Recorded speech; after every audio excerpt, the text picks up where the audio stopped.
Fitzgerald makes the grab. Touchdown, Cardinals. Fitz currently ranks in the top 3 all-time in both receptions and receiving yards. No player ever at his age has had 100 catches and 1,000 yards in the same season.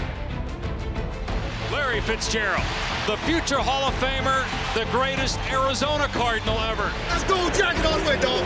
Go Jacket. Larry Fitzgerald, number 2 all-time on the NFL receptions list. And good to see you, Larry Fitzgerald. Good to see you as well, Rick. How are you? I'm doing outstanding. Congratulations on the team. Thank you so much. It's an honor to be with you guys, man. Grew up looking up to and admiring these men.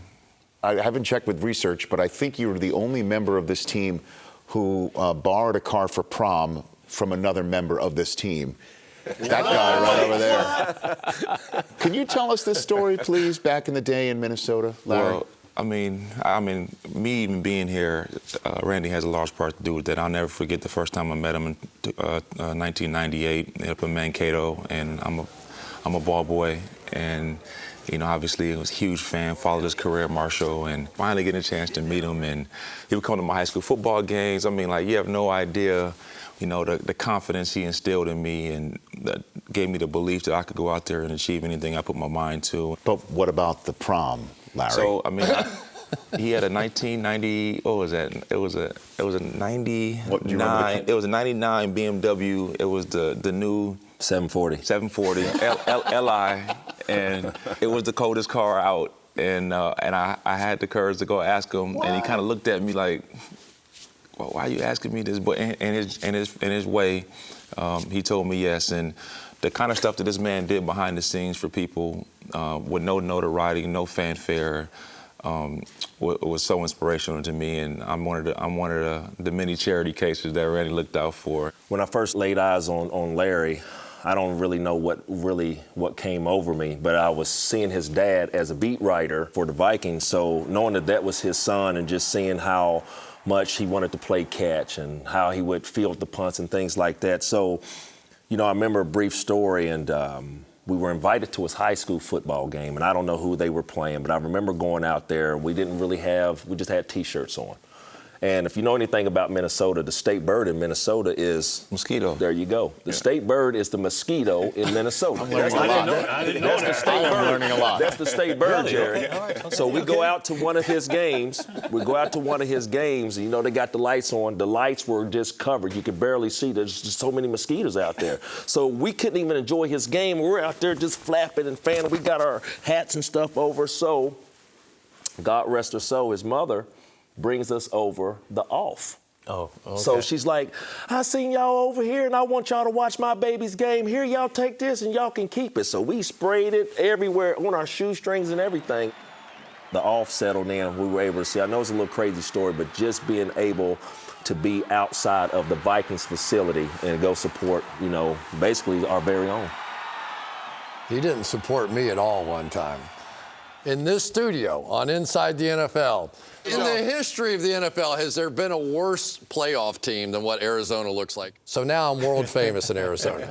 Now Knucklehead over here goes on one of those runs for the ages. Yes. That playoff run that you had, that was the most remarkable run of football I've ever seen from a wideout.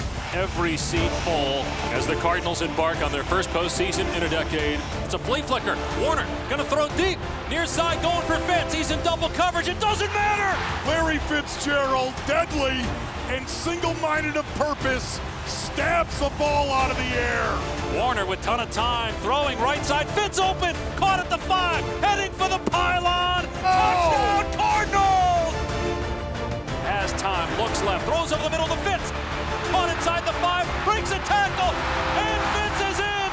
Warner going deep, airing it out, middle of the field, Fitz is there, he caught it at the 10, at the 5, touchdown! They cannot deal with Larry Fitzgerald.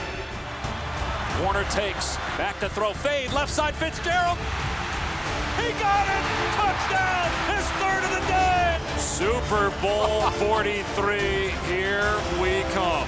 You have all of these great wide receivers that have went to the postseason, but they didn't do it like the way he did. I just need to hear, you know, from that performance, like, what were you feeling? Well, you know what, Randy, I really wasn't feeling anything, nothing different than what I had been doing. nothing. The stars just aligned for me that those 4 weeks. I had a lot of great guys around me that, put me in position to be successful. I just did my part. I think during that Super Bowl, I saw you run away from someone, take one to the house. And he was not one of those, fast guys. Right. Yeah.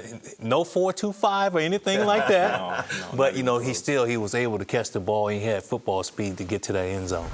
Warner to pass with time, fires over the middle to Fitz, caught at the 45, 50, Fitz is loose, 40, 30, goodbye! Cardinals lead!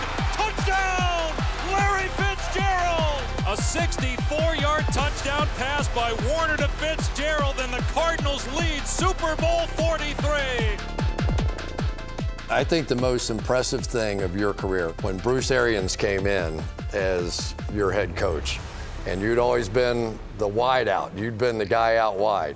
And yet you had the Hines Ward role that he wanted you to come inside and block. Mm-hmm. And your blocking, in my mind, finalized the fact that you were on this team.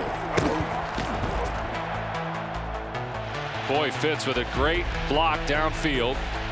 Not very many times do you talk about a wide receiver blocking Cam Chancellor, the enforcer for Seattle.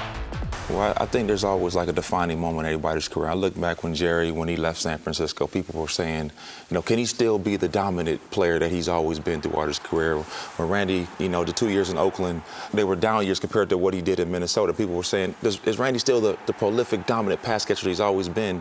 And what they did is they just exceeded expectations. Nothing changed. They just needed to change the scenery to showcase what they were really capable of doing. I never had to leave my team, but my coach changed the position I was at. So I was in that uncomfortable place, and it makes you dig deep. It makes you really find out what you're made of when you're tested in that fashion, because it was really the first time in all of my career that I ever been challenged. Somebody telling me I can't do what I've always done, and you have two options at that point: you lay down or you fight, and that's the only options you have. As a coach, you always talk about toughness, and physical toughness and mental toughness, but I think one of the toughest spots in football is to do what you guys do, and that's go catch a pass in a critical situation when you know you're going to get blown up. Mm-hmm. That's one thing to catch one over your shoulder on a 50-yard touchdown, to catch one on a sideline, step out of bounds and get a first down. It's another one to go in there and know that you're going to get lit up by whoever, and then you got to catch it.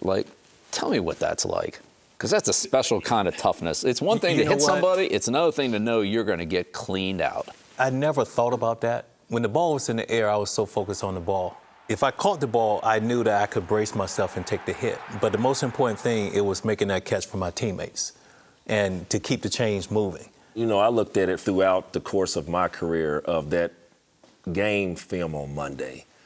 That game film on Monday where that play you're talking about, Coach, is going to separate the men from the boys. And I could always just hear the veterans, like Randall McDaniel, all the older guys of just talking about, oh, you wussy, stay up. So for me, being a wide receiver, of knowing that I was going to take that hit, in the back of my mind, I always thought about that Monday film study of all those men sitting in that room. Either you're going to boo me or you're going to praise me. Do you feel the same way? Absolutely. It's a sense of pride. Yes, it is. You go across that middle and the teammates see them arms not extending full like that.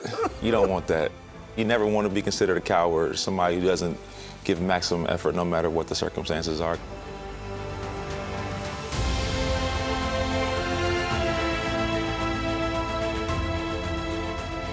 Caught by Fitzgerald, the 100th touchdown of that spectacular career.